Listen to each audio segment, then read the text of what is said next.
نحمده ونصلي ونسلم على رسوله الكريم أما بعد. Apparent contradiction. In actual sense, there could be no discrepancy or contradiction in Quran and Hadith. There could be no contradiction in Quran within itself or Hadith within itself. There could be no two Hadith contradictory to each other in true sense. Likewise, Quran and Hadith, they cannot be at variance with each other. However, when we review the literature, we will review those evidences now, after that longer period, the way it is presented to us, the way we read it, the way we try to find out the injunctions from Quran or the Sunnah of Rasulullah sallallahu alaihi wasallam, we may see a contradiction because whatever Rasulullah sallallahu alaihi wasallam said was from Allah subhanahu wa ta'ala. وَمَا يَنطِقُ عَنِ الْهَوَىٰ إِنْ هُوَ إِلَّا وَحْيٌ يُوحَىٰ. So in any religious matter, there could be no two opinions at all. However, at times you would find certain apparent contradictions, and that is because there are many reasons behind it. That is because how people reviewed it, noted it, presented to us. But if you look at mujtahid imams, they would review it and they would be able to, most of the time, square the circle, explaining the situation. This is for this situation, that is for that. This is in this regard and that is in that regard. There could be certain abrogation happen if they could identify the time, so that would be hinted to in either Quran or in Hadith of Rasulullah sallallahu alaihi wasallam. So there will be abrogations, for example, due to the time difference. Something that was earlier permissible later on became impermissible. In early stages, when Muslims came to prayer, it was allowed for them to talk, even in the prayer, talk to the point where if some latecomers wanted to know which rakat you are in, you can ask him and he would tell you while in the prayer. Obviously, later on it became abrogated and you can't do that anymore. Likewise, there are many situations where this is what happened. So the time would clarify whether there was abrogation or not. Then there is situational ruling. You would find two hadith giving different interpretation. One is for this situation, one is for that. So scholars, the fuqaha and the mujtahid imams, they will be able to identify that for us. And there are examples of that. Likewise, there are certain hadith which go against Quranic ayah, apparently. But again, there will be a distinction, a difference. For example, the ayat وَإِذَا قُرِئَ الْقُرْآنُ فَاسْتَمِعُوا لَهُ وَأَنصِتُوا لَعَلَّكُمْ تُرْحَمُونَ.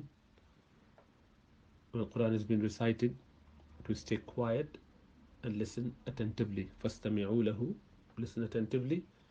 وَأَنصِتُوا, and stay quiet as well.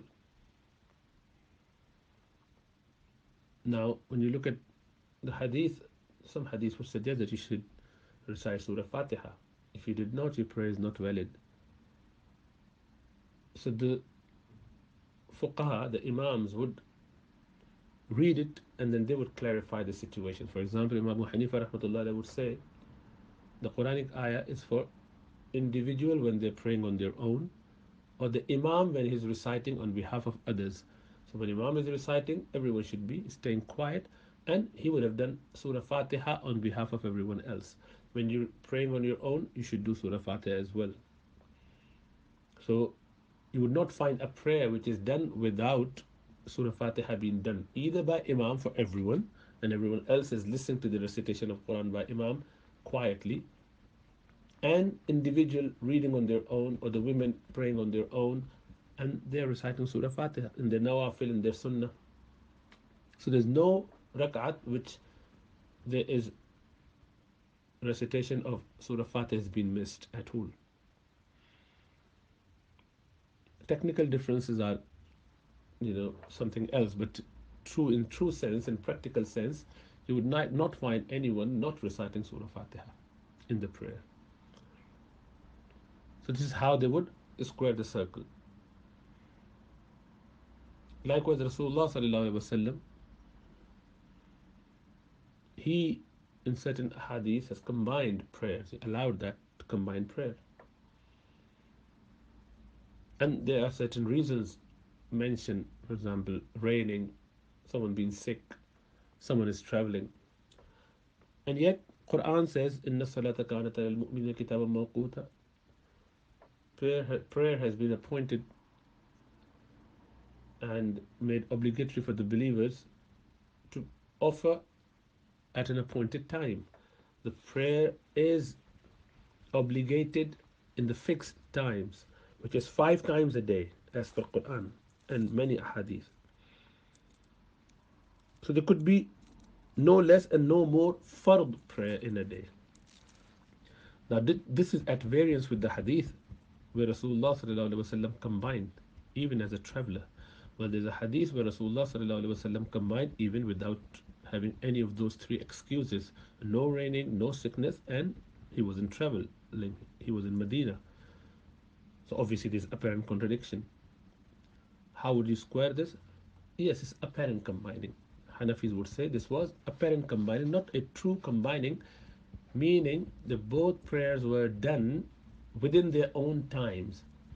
But the first prayer, which is Dhuhr, was done at the end time, and Asr was done at the beginning of the Asr time. Likewise, Maghrib and Isha were done. Maghrib at the end of Maghrib time, and as soon as Maghrib is finished, they offered Isha prayer, which was the beginning of Isha time. So it's apparent combining, but not a true combining. Hence, that is permissible even while you're in your city, not traveling, not sick, no raining. You can still do it even now if someone needs to do it. But obviously, you do not want to delay your prayer, the first one, to that late time unless there's a good reason. So you would find certain ahadith, certain Quranic ayat apparently at variance with each other, but not in true sense. Fuqaha, ulama would be able to identify that and then teach us. Now, there may be a situation where we might find a hadith which is really, you can't square it with Quran. So then the fuqaha would make different rulings. If they cannot act upon both and they're mutually exclusive, then they would have to either try to find out which one abrogates the other. Now they would also look at the umum balwa. It was a matter of public interest and everyone was involved in that. Why only one person narrating it? Perhaps he got it wrong. Perhaps he misunderstood. Or the individual who narrated it was a faqih sahabi, was he someone who was like, mature, sensible, senior enough to transmit that and know all the nuances and details around it.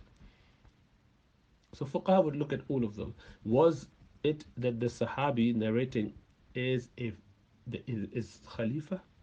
So his opinion, his action. Likewise, is the Sahabi acting on what he's just said?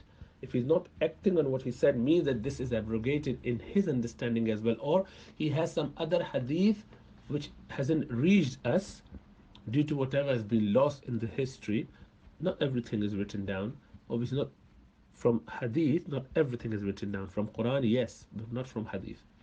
So a lot of stuff was written down and a lot of stuff got lost when Mongols destroyed all the libraries in Baghdad and other parts of the Muslim world. So the absence of something not being written in books does not negate the fact that they have been there, they might have been there.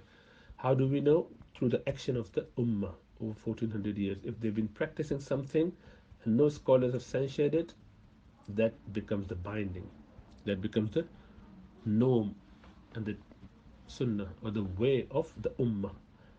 And there's a tacit approval from the fuqaha, from the ulama of the times. So we do not question that. But anyway, so the default is that there will be no difference of opinion, no distinction, no discrepancy in Quran and Hadith, no contradictions. Even if you find some, there are ways to square that, and many a time it will be the fuqaha's job, and they would identify one and the other. There could be more than one way of looking at things, and when they do it, you take the imam that you follow in all those opinions, you be on the safer ground rather than filling and fulfilling your own desires and need and following what you feel like doing it. Then obviously you have made yourself the authority over them, the judge and jury over that imam who is really way higher in knowledge, and you acknowledge that, and yet you are the one judging between those two big imams, for example. And obviously that's arrogant and that's completely ridiculous. One can only judge those who are less in knowledge than himself, not someone superior to them. Anyway, yeah, so either the narration has been abrogated, or the Quran could and the Hadith could be squared together in such a way that it becomes the rule for specific and general situations.